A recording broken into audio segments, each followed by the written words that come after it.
Halo, assalamualaikum warahmatullahi wabarakatuh. Selamat pagi semuanya. Bersama Mas Umi di sini.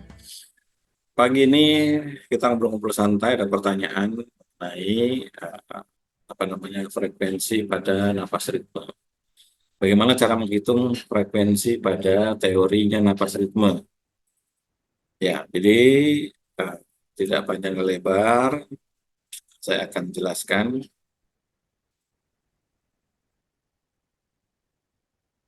lewat slideshow. Ya, jadi bagaimana cara menghitung frekuensi pada metode napas ritme? Pertama, harus dimengerti dulu. Satuan frekuensi adalah Hertz, biasa disingkat Hz. Kemudian satu Hertz itu sama dengan satu CPS. Apa itu CPS? Itu cycle per second, satu siklus per detik. Jadi satu Hertz adalah satu siklus per detik. Jadi pada apapun yang bersifat siklus per detik, maka ini bisa dikonversi menjadi Hertz. Misalnya audio, kemudian kedip-kedipan lampu, kemudian apa namanya suara, dan termasuk juga ritme napas. Nah, di dalam tubuh kita ada beberapa yang sifatnya siklus dalam hitungan menit, seperti misalnya detak jantung. Jadi kalau detak jantung kita 80, itu maksudnya adalah 80 kali berdetak dalam semenit, jadi siklusnya 80 kali berdetak dalam semenit. Kalau kita stres, naik jadi 100, maka siklus detak jantungnya adalah 100 kali detak dalam 1 menit. Nah, karena satuannya menit, maka kita bisa konversi. Jika ingin diubah menjadi menit, maka 1 Hz sama dengan 1/60 CPM. CPM itu singkatan dari cycle per minute. Nah, apa di badan kita yang bisa menghasilkan konversi CPM ini? Yang pertama adalah detak jantung, yang kedua adalah laju pernapasan. Jadi laju pernapasan itu hitungannya adalah per menit.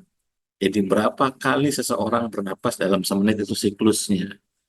Maka ada hubungan antara laju pernapasan dengan frekuensi atau hertz. Nanti kita hitung ya. Rumus cepat menghitung frekuensi pada napas ritme. Ini diingat-ingat gampang sekali rumus cepatnya. Apa itu? Yakni 1/TCT. Nah, nanti saya jelaskan TCT itu apa. Jadi hertz sama dengan 1/TCT. TCT singkatan dari total cycle time, yakni total jumlah detik pada napas dalam satu siklus. Jadi misalnya, saya ambil contoh, ya, total cycle time itu total jumlah detik dalam satu siklus napas.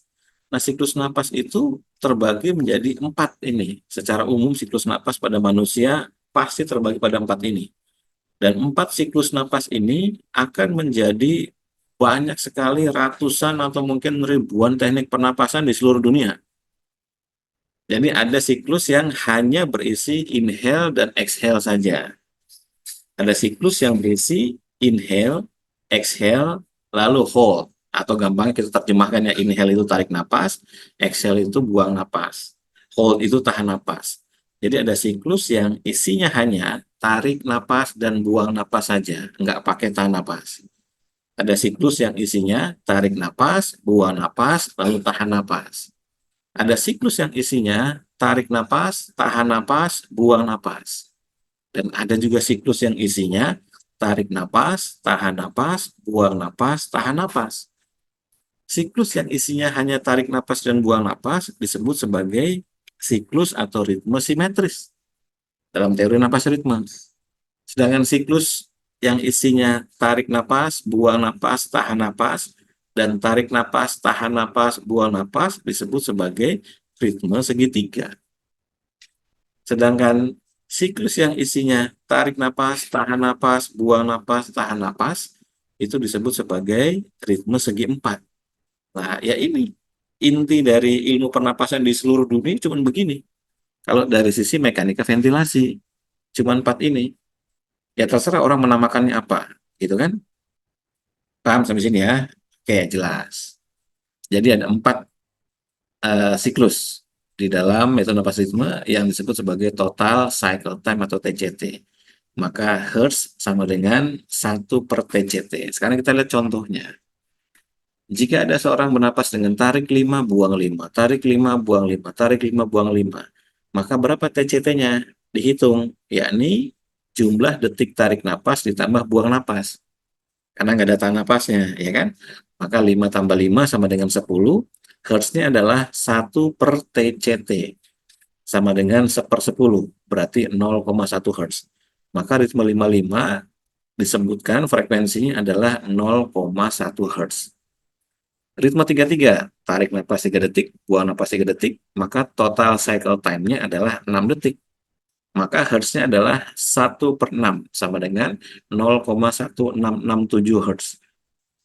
Ritme 10-10, tarik napasnya 10 detik, buang napasnya 10 detik, berapa TCT-nya? Yakni 10 tambah 10 sama dengan 20. Hertz-nya berapa? 1/TCT, berarti 1/20 sama dengan 0,05. Gampang ya? Kita lihat pada studi berikutnya, pada hitungan berikutnya. Ritme 2,5-2,5, tarik napas 2,5 detik, buang napas 2,5 detik, total cycle time-nya adalah 5 detik. Maka Hertz-nya adalah 1/5, sama dengan 0,2 Hertz. Nah, sekarang contoh ritme segitiga, misalnya ritme 2,84, tarik napasnya 2 detik, tahan napasnya 8 detik, buang napasnya 4 detik. Maka total cycle time-nya adalah 2 tambah 8 tambah 4, sama dengan 14 detik. Berapa hertznya? 1/14 sama dengan 0,07. Ritme segi 4, contohnya ritme 4-4-4-4. Tarik napas 4 detik, tahan napas 4 detik, buang napas 4 detik, tahan napas 4 detik. Maka total cycle time-nya adalah 4 tambah 4 tambah 4 tambah 4 sama dengan 16 detik. Berapa hertznya? Yakni 1/16. Sama dengan 0,0625 hertz. Nah, jadi ada hubungan di dalam napas ritme ini antara siklus bernapas kita dengan pembentukan frekuensi. Itulah sebabnya di dalam teori napas ritme, frekuensi itu selalu disebutkan. Jadi kita setiap kali bikin ritme ini harus disebutkan frekuensinya berapa. Tidak mengarang bebas, karena siklus di dalam total detik di dalam siklus bernapas itu memang sudah disepakati sains dan medis, ada di seluruh buku literatur medis di seluruh dunia. Dalam teori mekanika ventilasi, memang istilahnya TCT, total cycle time. Jadi kalau misalnya dipraktekkan gitu kan atau dibuktikan, maka frekuensi-frekuensi itu akan kelihatan, akan kelihatan. Bagaimana cara membuktikannya?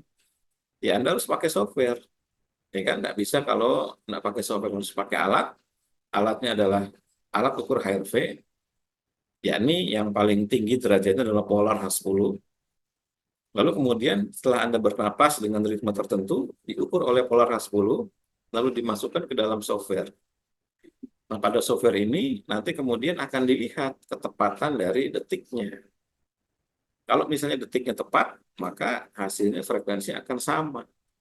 Jadi frekuensinya bisa kelihatan dari situ. Jadi kita bernapas itu akan menciptakan frekuensi. Maka kita tidak bisa mengarang bebas. Nggak bisa mengarang dalam teori napas itu tuh nggak bisa mengarang bebas. Nggak bisa sekedar kita bikin asal ritme gitu kan. Yang kemudian ritme ini ngaco, nggak disebutkan frekuensinya berapa, lalu dia menggetarkan apa. Nah, di napas ritme semua ritme-ritme ini akan menghasilkan frekuensi karena dia membentuk siklus. Karena dia membentuk siklus, maka menghasilkan frekuensi. Maka frekuensi itu nanti akan ditargetkan untuk menggetarkan apa. Ada 11 sistem pada tubuh manusia, serta dengan subsistemnya. Misalnya salah satu saya ambil contoh sistem syaraf. Sistem syaraf ada syaraf apa namanya pusat, ada syaraf tepi. Syaraf pusat ada brain dan ada spinal cord. Sedangkan saraf tepi ada otonom, ada somatik. Saraf otonom dia ada simpatik, ada parasimpatik. Nah, jadi masing-masing ada jalurnya. Ada jalurnya, ada jalur sarafnya. Ada jalur frekuensinya. Maka setiap kita bernapas, kita sedang menggetarkan paru-paru kita untuk menghasilkan frekuensi.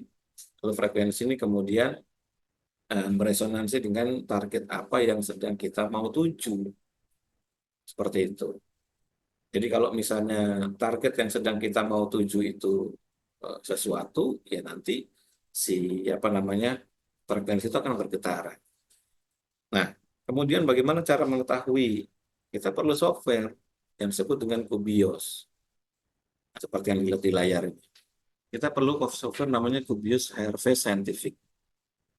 Nah, misalnya saya ambil contoh ritme 284 yang kemarin sudah saya lakukan. Anda itu bisa buktikan sendiri, uji sendiri. Nah, ritme 284 itu frekuensinya adalah 0,07. Nah, ritme 284 frekuensi adalah 0,07. Nah, kita tinggal lihat di sini, frekuensinya 0,07. Ya kan? Ini yang paling tinggi amplitudonya adalah ketika sedang melakukan ritme 284, frekuensinya 0,07. Jadi hasilnya benar. Kenapa? Karena memang ritmenya menghasilkan frekuensi. Dan dia akan bergetaran dengan apa? Bergetaran dengan sesuatu yang frekuensinya juga 0,07 di dalam tubuh kita. Nah, di dalam penelitian jurnalnya, ritme 284 itu akan menurunkan inflamasi. Sitokin proinflamasinya akan turun. Nah, maka kita di dalam teori napas itu tuh nggak mengarang bebas. Kita betul-betul menggunakan konsep yang ada hitungannya secara mekanika ventilasi, yang memang teori mekanika ventilasi itu disepakati oleh sains dan medis, dan kemudian ada cara mengujinya bagaimana ritme napas yang sudah dihitung di atas kertas ini kemudian bisa terukur dan teruji seperti itu. Oke, jelas ya. Sampai ketemu di hitungan berikutnya dan belajar napas ritme. Assalamualaikum warahmatullahi wabarakatuh. Selamat pagi semua.